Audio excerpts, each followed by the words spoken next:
Rat Salad Review. Hey, Mike, what's up? What's up, man? Not much. Glad to be here. I recognize you from somewhere.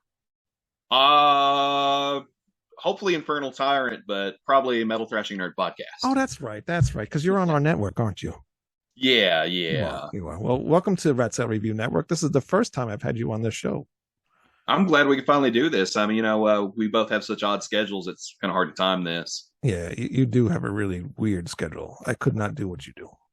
I have an early in the morning job. Although now I'm kind of pissed off about this. They want to change my start time. Well, you're a mailman, so. Oh, I don't talk about that on the show. Whoops. In case I deliver anybody's mail wrong. Right. Well, they did name a vape flavor after you. What is it? It's called Mailman. Is it? Oh, okay. There's a flavor of vape. I know because my mother-in-law was like always talking about it. I can't stand vaping. It's, one of those douchey things to me. It's like, if I'm going to smoke a cigarette, I'll just smoke a cigarette and kill myself, at this point. Yes, I cannot stand that. But I thought you were going to say fucking cigar. I thought you were going to say it's called asshole or something. No, I can't talk to my boss like that. That's right. I am your boss. God damn it. And God damn it. You do the show Metal Thrashing Nerd. And what got you to him much worse? What got you wanting to do a podcast? Man, I'd recorded my buddy's band. So if you guys haven't checked out Kayfabe yet, they actually have a second album out now that I just recorded here at the what I call a Savage Sword Studio. That's a Conan reference, guys. And I had the gear, and I was a big Jim Cornette fan. Like, I listened to Jim Cornette's podcasts. Me too. Yes. I love getting the history there and stuff like that. And I was like, he kind of goes all over the place. Yeah. So I was like, I can do a podcast where I can talk metal, I can talk comics, and I can talk wrestling, and just throw whatever I want in there. I'm sure somebody will listen. Right. I know, and I do have a pretty good fan base here. I think I'm doing pretty good for a year. Yeah. And it just, I was just like, I've got the gear. I was like, guys, we recorded an album. Let's do a podcast and promote this. So that if you go listen to that first episode, it's completely different from anything I'm doing now. Right. Because, the first episode, we even do like a wrestling review. Like we watch Ric Flair versus Shawn Michaels at WrestleMania 24, Nice. And we do a whole, commentary for that. Wow. Really cool. Yeah, I wanted to do that too because, I'm a wrestling fan. And one of my co-hosts, he's a wrestling fan too. Actually, no, two of my co-hosts are wrestling fans. And one of my other co-hosts, he had a wrestling podcast. And they were doing so much stuff, and they would actually keep getting kicked off Facebook. So they kind of just dropped it because they were showing, the video. So, shit happens. But I'm surprised I haven't pissed off anybody in wrestling groups enough for them to, give the Metal Thrashing Nerd Podcast on Facebook a ban. But, well, we can make that happen. We can work on it. I can piss them off about the Road Warriors some more. It's not too hard to get some marks upset. Believe me, I know. All you gotta do is mention CM Punk, and they just exactly. So they snap. Yeah. Are you a video game fan? Yeah, I play some, not as much as I used to. Obviously, I'm more of an old school video game guy, and I think that's kind of shown up a little bit in some of the melody and stuff in like Infernal Tyrant, where I'm doing that music. Yeah. And I think some of the melody there, if you listen to it, it's probably close to some Mega Man or maybe some Sega Saturn shit or some Sonic. Cool. Yeah, I'll have to give him a more clear ear. Now that you mentioned that, I'll have to listen to that and hear if I see that because I'm a big Mega Man fan. Mega Man X. That's probably my favorite Mega Man game. I never got into those. I was always, once X happened, I didn't really have like the PlayStation, so I kind of missed that. X was on Super Nintendo. I didn't have Super Nintendo. Oh, okay. I do now. Gotcha. I have a big video game collection now, but I have to get into those. Yeah, when they put out the Nintendo Classic, I had to get that just for Mega Man X and like Mario Kart. Yeah. Little Bum Turtles in Time or something like that wasn't on there, but Cowabunga Collection is coming out, so I'll probably buy that. That is definitely coming out, and that other one just came out too, Shredder's Revenge. That's awesome. Right. Yeah, I actually finally got a copy of Sonic Mania and have been playing the crap out of that. Oh, cool. Yeah, I got that as well. I'm a big Sonic guy. Yeah. If you look up there, well, you probably can't see it, but there's like a big Sonic diorama display. All right, cool. Yeah, my son, because we just watched that movie, the first movie. Ever since we watched it, he's been obsessed with Sonic now. We just had a Sonic birthday party for him. Oh, dude, we got I got Paramount just so I could watch Sonic 2. You know, I mean, I found a bunch of great horror movies and stuff on there. You know, so it all worked out. Yeah. We're But having fun with it. exactly. But the reason why I mentioned the video games, did you see the new AEW game was announced? I did not. You know, I don't get to watch AEW because of my work schedule, and a lot of times it's like their storylines and stuff. They don't. It's all over the like place. They don't finish Nothing them. makes It's all sense. over the place. Yeah. It's it's kind of like watching a car crash. Basically, yes. Yeah. And that'll definitely piss off some marks right now. I don't know. I think everybody's like torn about AEW. It's always like they have some great matches and stuff. They really do. And I am a big Kenny Omega fan. I do love Kenny Omega. You know, I absolutely I loved him in Japan. Yeah, Twinkle Toes. Twinkle Toes, yeah. As Jim Cornette calls him. Yeah, I loved him in Japan. His matches with Okada were just amazing. Yeah. I'm glad he didn't go to WWE because I think they would have just butchered him and ruined him. You know, Vince wouldn't have had any idea what to do with him. Kind of like he didn't have any idea what to do with Finn Balor or somebody like that, you know? Yeah, exactly. For that matter, Shinsuke. Yeah. What do you think about the whole Vince McMahon retiring thing? I'm hoping that Triple H being really, let's be honest, he is a mark for old school wrestling and stuff. I hope he brings some of that back, and the content is not necessarily like Attitude Era, but more adult in adult situations. Yeah. You know, I feel like a lot of the people now, they talk to you like you're, 4. Right. Exactly. Yeah. You know, it feels like 1990s WWE or WWF. Yeah. So I kind of hope we get more of an adult program where it's still kind of centered towards kids can watch it too, so I can watch it with my kid. Right. Yeah, exactly. I thought the Brock and Roman stuff recently has been great. Right. Yeah. I think Kevin Owens has been great for what they've had him in. I think Kevin Owens is probably the most underappreciated talent they have. Yeah, I think so too. And like you said, the Roman Reigns things. I mean, when they started out trying to make him like this big good guy, and everybody hated it, And now that he's still a good guy, but he has an attitude now. He's able to be himself, and it works for him so much. I think Vince, what he did was like, we're going to do just what we did with Rock. We're going to push you down everybody's throats, except we're going to like triple the time, so maybe they appreciate it that much more. Yeah, exactly. Yep. With Rock, it was like a year they kept pushing him down our throats, and they were finally just like, just go out there and do what you want to do. And it was like, he was the biggest asshole ever. And I was like, cool. Yeah, that's what people like, People like assholes. We like Stone Cold. I mean, my God. Exactly. And why would you want my top 3? It's like him, Randy Savage, and hell, I don't know, CM Punk or Ricky Steamboat, somebody like that. Right. Which Ricky Steamboat's the exact antithesis of everything I just said. Right. Exactly. I was going to say he's like, the good guy. But he's so good. Goody two shoes. He was. His matches were always solid. I've never seen Ricky Steamboat have a bad match. Right. Yeah. Yeah. I was never a huge Ricky Steamboat fan. When I got into wrestling, he was kind of like gone. I mean, he was in WCW and everything, but he just never caught on to me for some reason. Right. His matches with. I get the ability of hindsight too. His best match was though. I know the Randy Savage. Everybody raves over that Randy Savage match, but him and Stunning Steve Austin, and I think it was that Clash of the Champions. Yeah. Any of their matches are classics, man. Yeah. Like Steve Austin could wrestle back in the day. It was crazy. Because you look at him as Stone Cold, and it's just stomp, kick. Right. Stunner. That's it. He's got 5 moves of doom basically with a few cool spots. Right, exactly. But back in the day, as Stunning Steve Austin, I'd seen him take bumps in Ricky Steamboat matches. I'm like, no wonder his neck's fucked up. Right. Yeah. Yep. He did one of those bumps is like he went on his head, hit the ring ropes with his feet, and then went poof, back face down. I was like, that's beautiful. But no wonder he's in the shape he's in. Right. Yeah, exactly. Well, thanks to Owen Hart, but it was a bad accident, Yeah, no, I love Owen too. I actually always thought Owen was great. I thought he was, eventually, hopefully going to be a champion. Yeah. That's one thing I was hoping for with him, but didn't happen. And, yeah, we all know what happened with that. Yeah, he was one of my favorites. I almost liked him more than I liked Brett, honestly. So yeah, I felt like he cut better promos than Brett. Oh, definitely. Yeah, he was a good talker, very good talker. He was a good talker. He was a good ring worker. I mean, yeah, he was going to get to the point where people were sympathetic for him.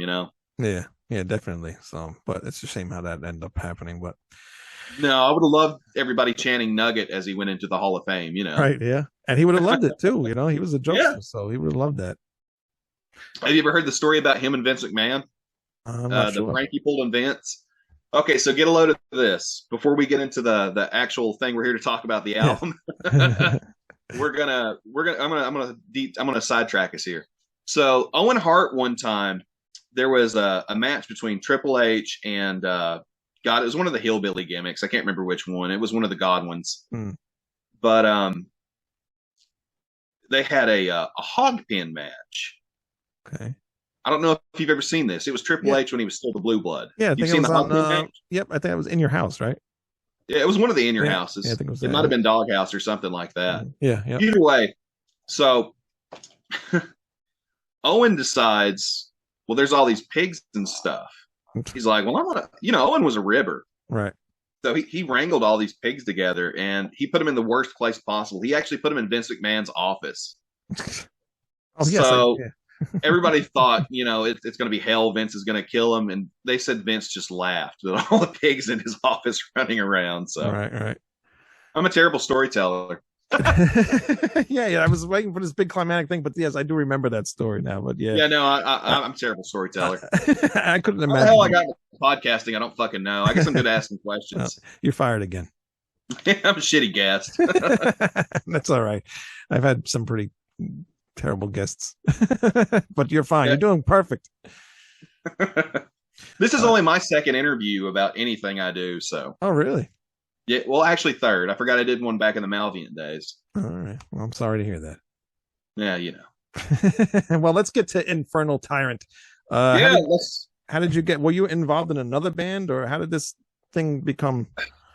Okay, so this story I can actually tell decently. All right, good. Hope so. So we keep people listening. Content is king. So back in like 2015, 16, I started up a band with my buddies Tom, Billy, and a rotating crew of bass players. Right. So they had a band called Catastrophe. And I started bringing in material and we started writing and stuff and we put together an album and all this. And we had an album coming out and things happened with the label. They never put it out, so it kind of soured me on playing music in a band and all that and working through a label and shit like that. Because this was going to be my first album to be out on physical media. Right. So we were all excited. Well, the label just basically screwed us over on that. What label was that? We never got the physical album done. They never finished. They were supposed to do our our insert stuff, on the inside, right. All of our details and shit. What label was this? I'm not going to say. No, I'll say it because this is the way people will not use them. Well, no, we're like the only band this happened with them, apparently. All right. I'm not going to knock the guy either because he actually is a really nice guy. He just might have got in over his head on this particular issue. So I was soured on it. My kid was on the way too. So at that point, I was just like, I'm not playing anymore. All right. I'm kind of done. Everybody's schedules were jacked up. We were all doing different stuff. So I sat around the house, soured on guitar, bass, whatever, for like a year and a half. I didn't pick up hardly to play for a year. And I spent most of the time playing Magic the Gathering and watching bad movies. So one day I just pick up, it was during the pandemic when all that started. I was like, I'm at home for 2 weeks because I'm on quarantine. I'm bored. Right. I was trying to quit smoking at the time. And I was like, let's pick up a guitar. Let's see if I can still play. And I wrote the song Insurrection. I didn't know that's what it was going to be at the time, but I just wrote the instrumental parts for it. Right. And then I sat on that for like probably another 6 months or so. And I'd been playing, learning some stuff again, getting back into the groove of things. And one day I was just like, I've got all this software. I've got all this recording equipment. I haven't had a band come in a while to record. I've been trying to get bands, but I haven't had them. I was like, I'm just going to do my own shit. And I just had a month there where I just started writing everything. And I wrote everything probably in the span of 2 months. I bet I wrote every riff in the span of 2 months because it all just came back to me. Right. It was just riff after riff after riff after riff after riff, song after song. I was like, originally I was going to use the drummer from Kayfabe. because I recorded them. Mm. And I was like, I want to make this as difficult as I can for Danny. So the first few songs I wrote, I was like, I'm going to throw in a bunch of different time signatures and stuff and make his life hell. Right. Well, things didn't work out with that. He injured his hand. I think he broke his pinky or some shit at work. Oh, wow. So I went back to my old drummer, Tom, and I got him for this stuff. And, things worked out all right. I think the recording of those, the first singles is definitely very spotty. My mixing was nowhere near where it should have been at that point. Right. To release those. Right. So they sound like old Sepultura demos or something. But yeah, I wound up writing all those riffs and stuff. And then I spent like 4, 5, 6 months trying to write lyrics because I am not a lyricist. Right. Yeah, that is probably the hardest part. Putting the music together is easy. Yeah, no, that's easy for, you or me. Right. But, like a singer, I guess it'd be easier for them to put together the lyrics. Sometimes you'd be surprised. A lot of the songs, the subject matter and stuff just came from random coincidences and shit. Like, you ever drank a Bang? You ever had one of those energy drinks? No, I don't drink that stuff. Okay. I stay away from that stuff. I try to, especially Bangs now. Like I'll drink a Monster here and there. I'm a caffeine guy. Yeah. So I drank a Bang at work one night. I'm standing there at my machine. I'm running it. And all of a sudden, this is like 300 milligrams of caffeine. This shit runs out. I'm like, oh, God, this must be what Satan felt like when he fell from heaven and hit the ground. And that's literally where the lyrics came from for the song Infernal Tyrant and kind of where the name came from. Really? Because I was like, well, I'll just write a song about Satan falling to earth. Right. And that's where all of that kind of came from. Wow, that's pretty cool. So just random stupid stuff like that. Like Wave of Violence was written about, that's about the Punisher. Oh, okay. All right. Yeah, if you look at the lyrics to that Wave of Violence, it's about the Punisher. It's about his, origin story and stuff and kind of where he went. All right. So I'm a huge Punisher fan. I'm a comic guy. Yeah. I am too a little bit. Well, like Call from Beyond, I struggled with that one for a while. I was going to write something about like Crisis on Infinite Earths or something, and it just never kind of worked. It never gelled. Right. And I'm still iffy about those lyrics even today, what I've got now. Right. Because I based it more off of like Doctor Strange into the Multiverse of Madness.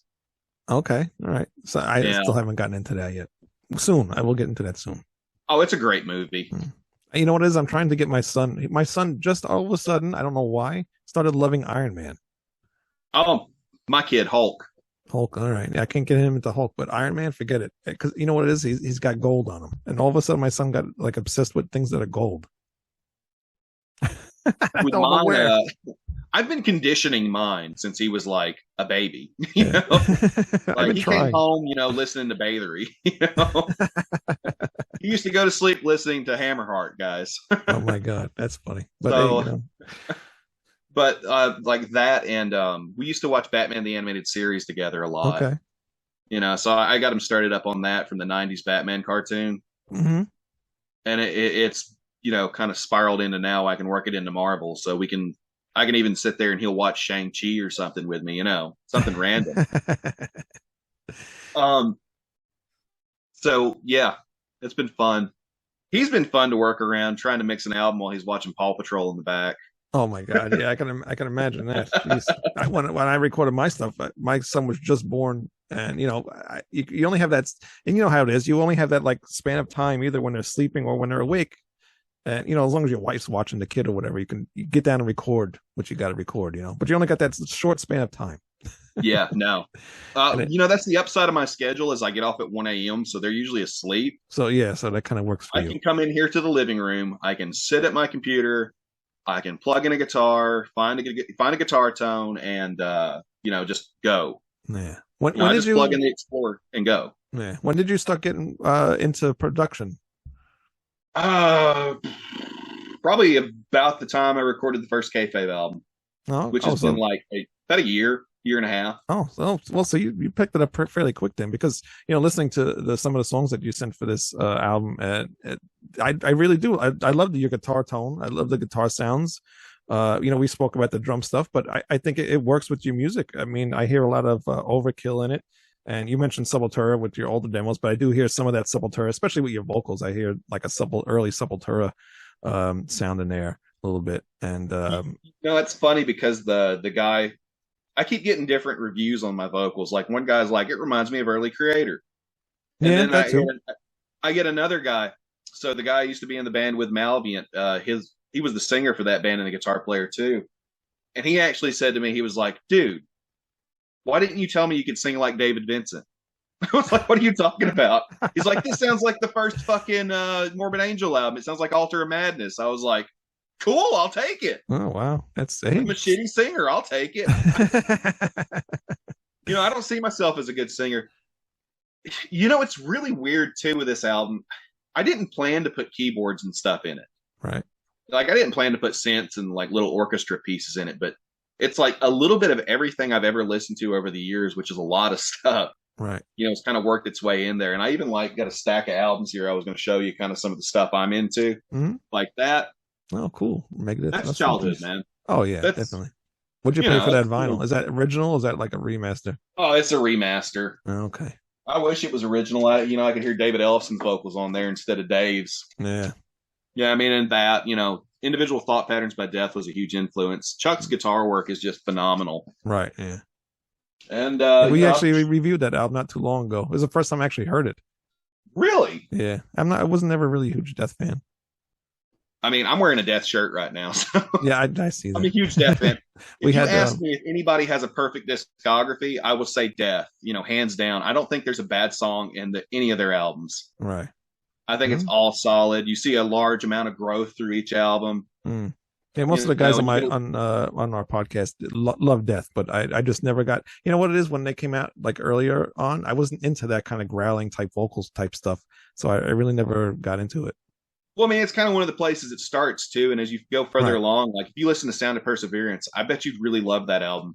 I bet you love Chuck singing on the Painkiller cover. I think I heard that one. I think we did that one too. I think that's like we had. I don't know if you know Angel Cote from Demolition Hammer. No, I don't. All right, we had him on the show, and he's a huge Death fan, so that's why we were doing that. With a band name like that, you'd have to be into Gene Hoglan. Oh yeah.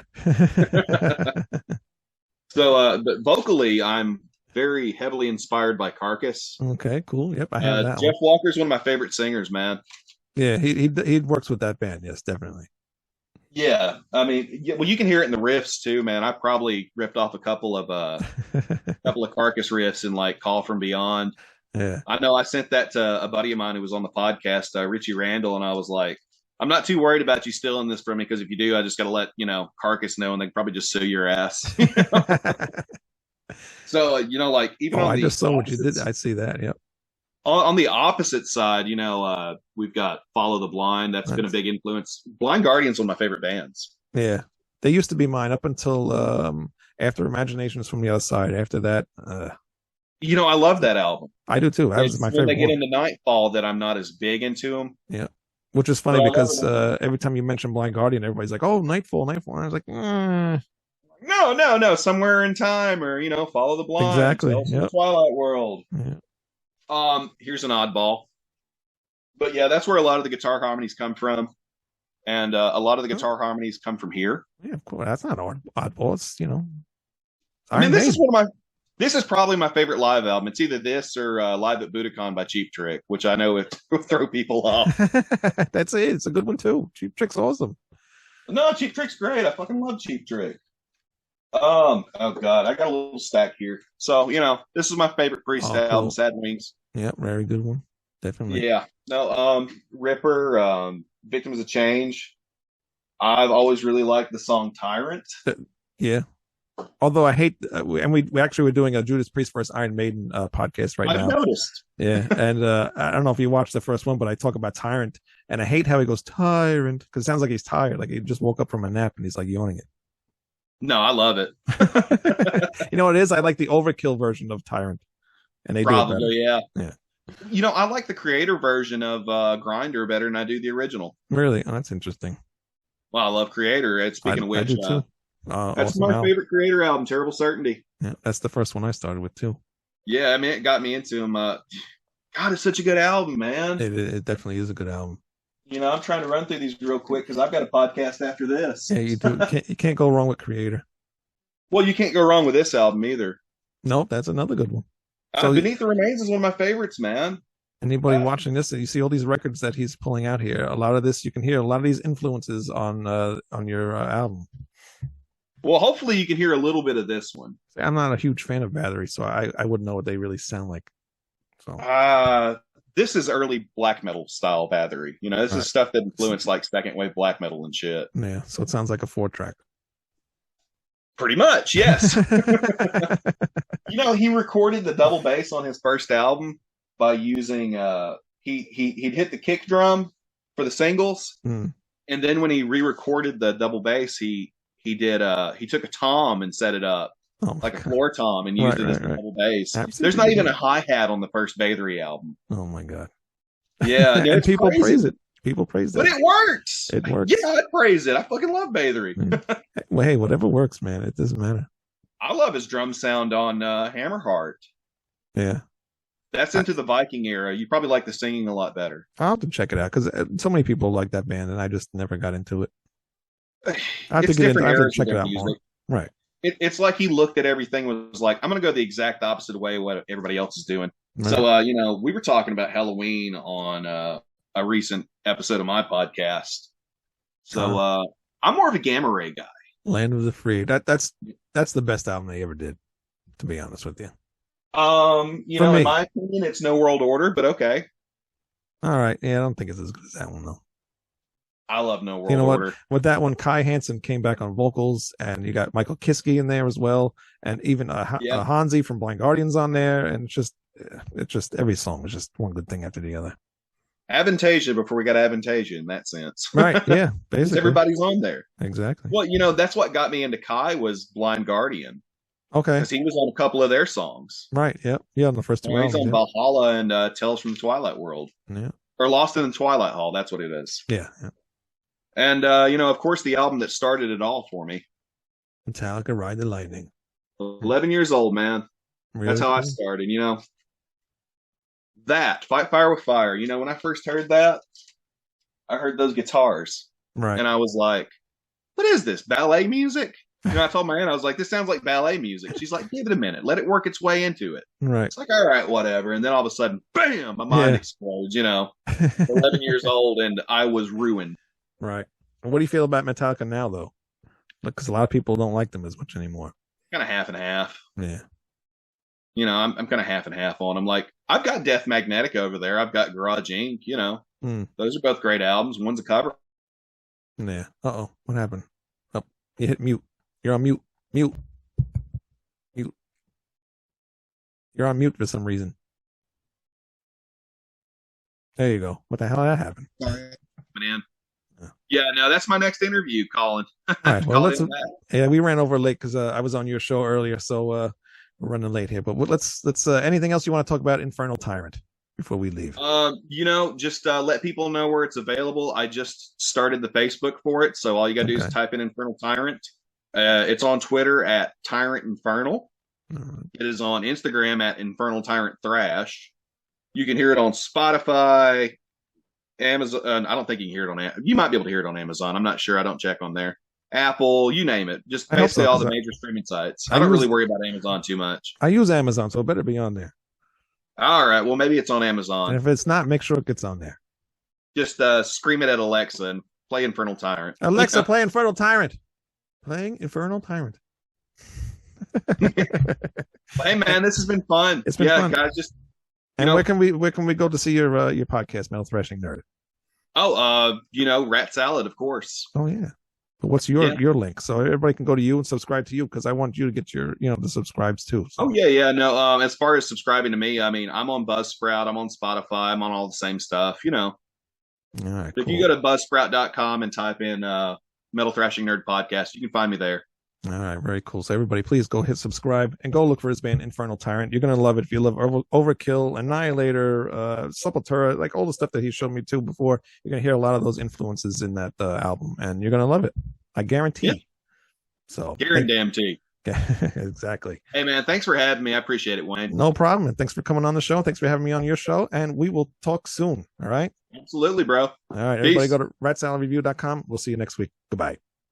Looking for some new podcasts to listen to? Well, look no further than the Rat Salad Review Network. Rat Salad Review is taking over the podcast world with plenty of shows to choose from within their network of entertaining programming, including the flagship show Rat Salad Review with Wayne Noon, Greg Noggle, and Lou Mavs, as well as occasional co-hosts Manny Mejias and James Lilquist. We also have the official Rat Salad Review spin-offs, such as Album vs. Album, Screams from the Grave, where we discuss beloved yet forgotten hard rock and metal albums of the past, and a King Diamond podcast called This Broadcast Belongs to Them. We've also got Old Man Metal's Musings, The Right Opinion with Harrison Bergeron, Beyond Bushido, a podcast dedicated to pro wrestling and MMA with James Lilquist and Eric Adams. No relation to the guy from Manowar or the mayor of New York City. The Vieira Vault with Ralph Vieira. Schmack-a-magob! Schmack-a-magob to you too, Ralph. The Timo Tolkki podcast featuring Stradivarius and Avalon founding member Timo Tolkki. The BS Sessions with Mark and Jerry. Just the Cheese Please, a podcast dedicated to cheesy films of the 1980s with Tara J. and Adam. The Friday Night Party with the great Harry Barnett and Evie. And the Music is Life podcast with Lou Mavs. The Rat Salad Review Network is your go-to one-stop shop for the best podcasts out there today. Go to ratsaladreview.com for more info and to find out where you can find, follow, subscribe, and comment on YouTube, Facebook, Instagram, TikTok, Twitter, and all streaming platforms. The Rat Salad Review Network. We're taking over.